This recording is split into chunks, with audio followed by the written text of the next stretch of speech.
Hey, hey, hey, hey, hey. I'm back for my final video for today. Love and Marriage Huntsville, Season 11, Episode 3. Motor City, here we come with now four stragglers that's coming along. You hear me?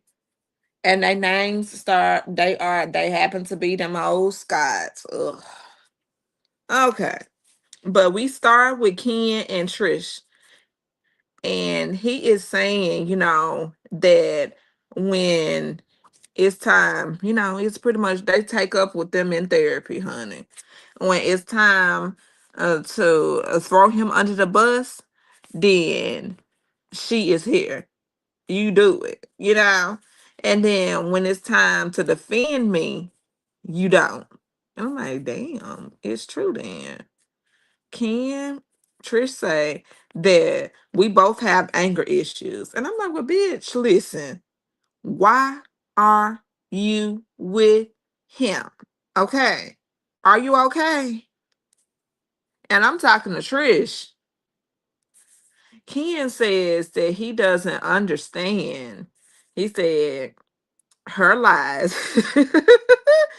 It says that her lies are not deep. And then Dr. Francis said, why are y'all together? And I'm like, damn, Trish, you are, clearly using Ken until you decide that you don't need him. Ken no more playing daddy and husband. No more. And now your son is about to go into college, girl. And then the thing is, you can handle your daughter. You really can handle your daughter. It seemed like it was stress for you handling two kids. But now that your son is about to be out the house and he finna be going to college, then you ain't gonna need Ken no more. It's messed up. It's wrong. But that's how Trish is. And Trish said, I'm not arguing no more. I'm like, really? What is going on?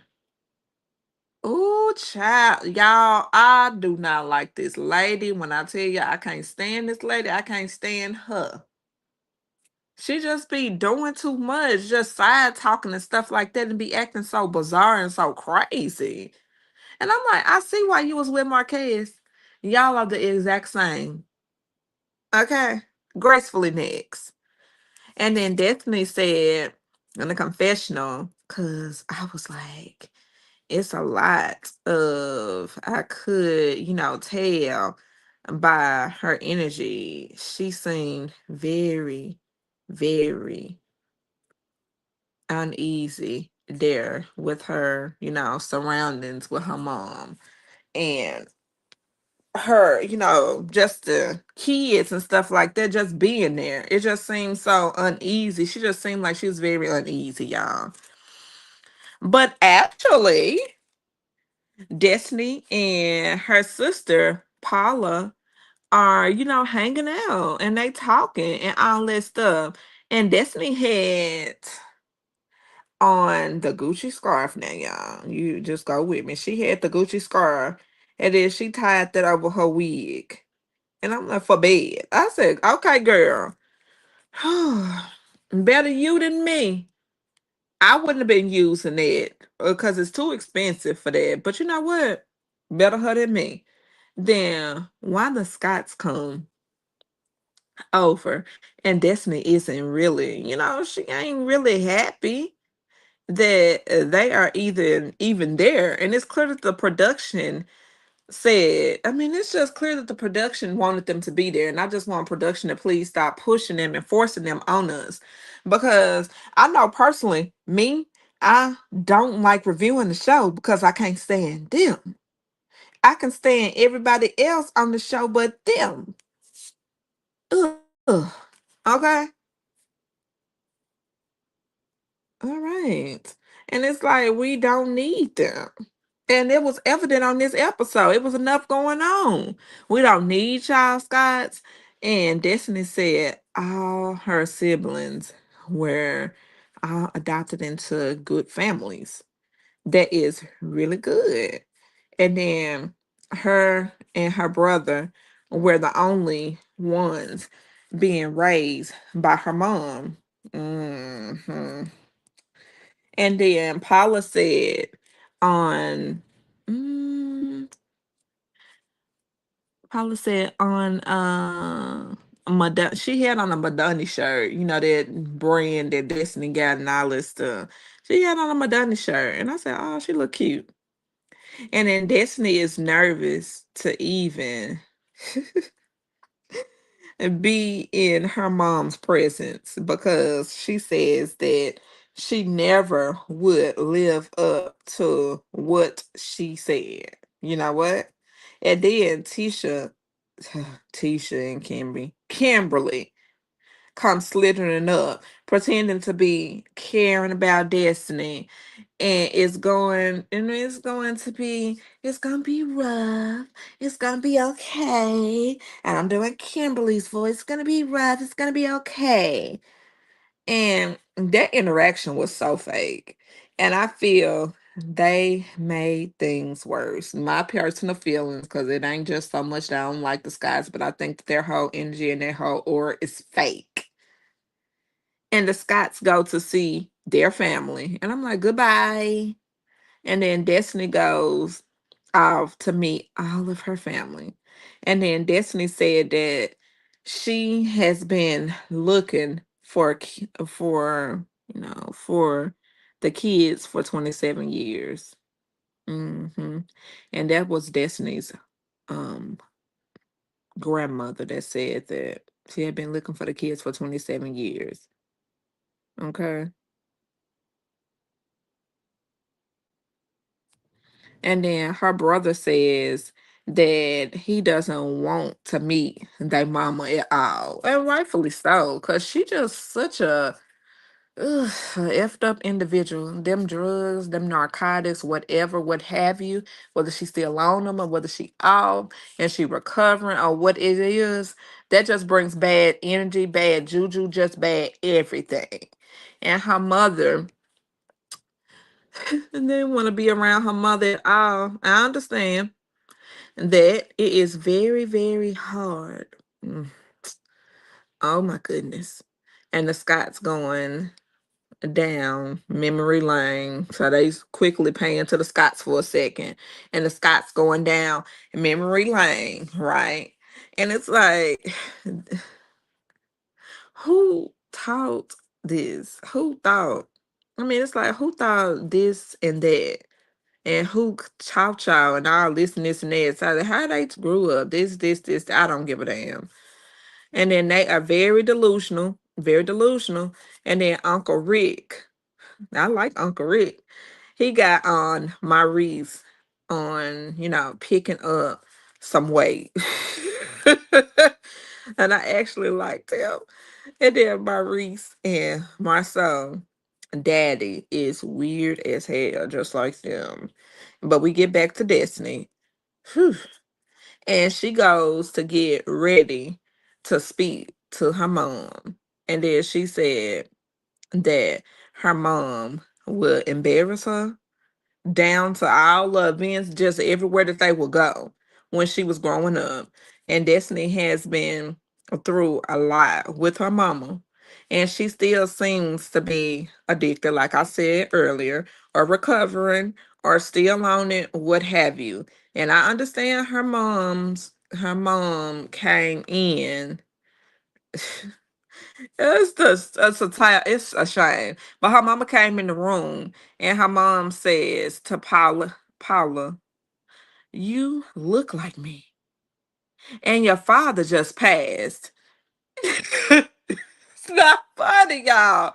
This how she said it. Y'all would have to see the episode. Miss Joe, that's her name. Paula Joe. I'm gonna get a full name. But Miss Joe, she came in the room and she gonna say something.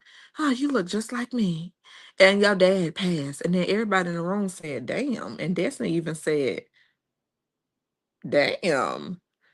And I'm like, wow. And her mom said that she remembers giving, I remember giving y'all up. and it was better for y'all. She said, I couldn't raise y'all, and I didn't have nothing to live for neither. And then Destiny have, Destiny is visibly upset with her. I mean, she is mad. It's a mess. And then it's like she says that she knows that she totally failed her. hmm But she jumps to tell Destiny, you made a promise that you couldn't keep. And her mom said nothing. And Destiny said exactly. Because Destiny was looking at her like, what? And then her mama didn't say nothing. And then Destiny said exactly. Okay. And then her auntie now, listen to me. Her auntie sitting over there, tickle pink, and got her drink in her little flask.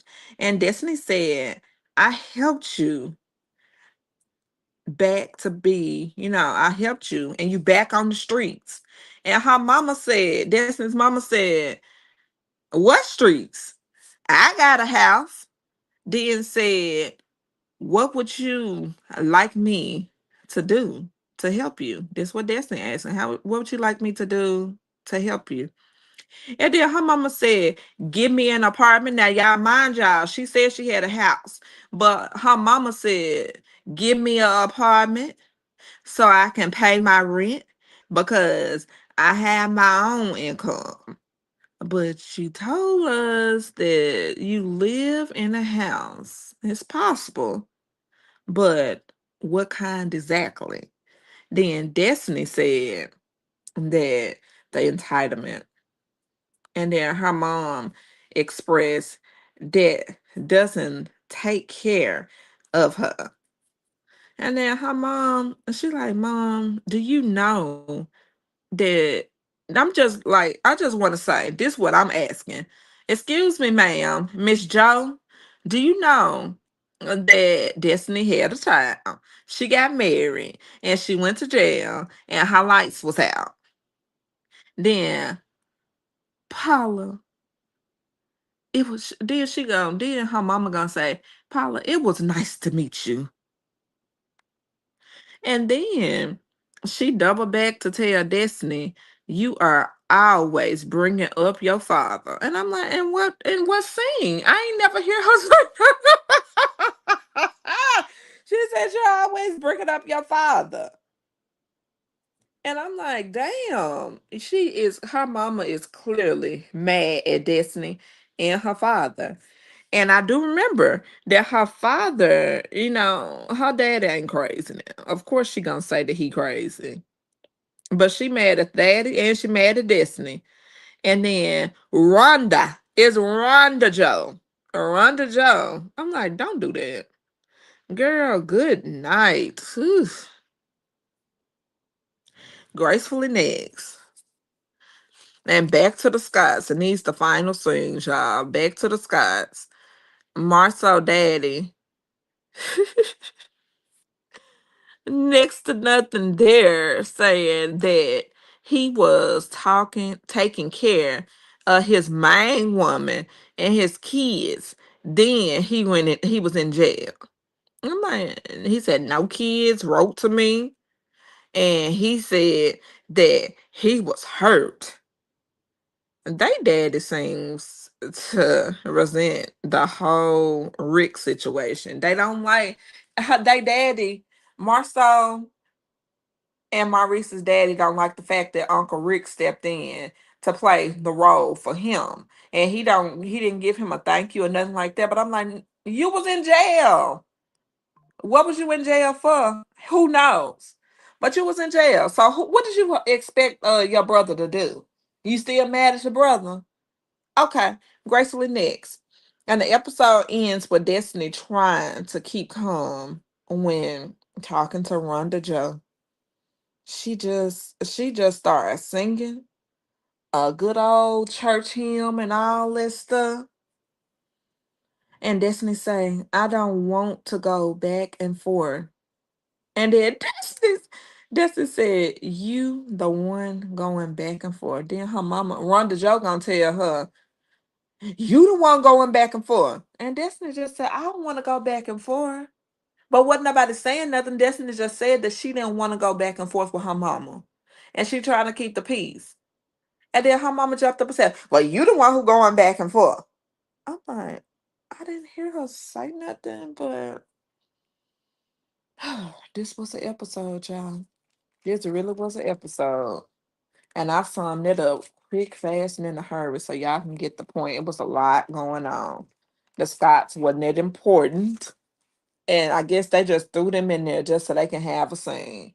No Martell was here or mentioned. But y'all do know that Martell supposedly got his builder's license and he got his broker license. Well, go ahead, Martell. You got some kind of smarts. You ain't as stupid as everybody thought, huh? You ain't as stupid as I thought, neither. Phew. And then I guess Ariane, she got her license too. So they been over there studying. Martell was studying for that open book test, for that builder's license, right? But he's straight. He got his stuff all good and all that, all good in the hood. So you know what? He shouldn't have shit else to say about Melody. Okay? He shouldn't have another damn thing to say about Melody other than thank you. Okay? And that was Love and Marriage, Huntsville, season 11, episode 3. Whew. Motor City, here we come. And yes, baby, that was an episode. But it was a alright episode, child. It was a alright episode. So what I want y'all to do is like, comment, and subscribe. Like, comment, and subscribe to the YouTube channel. Bye. Y'all have a good rest of your day and I have a good Sunday. Bye.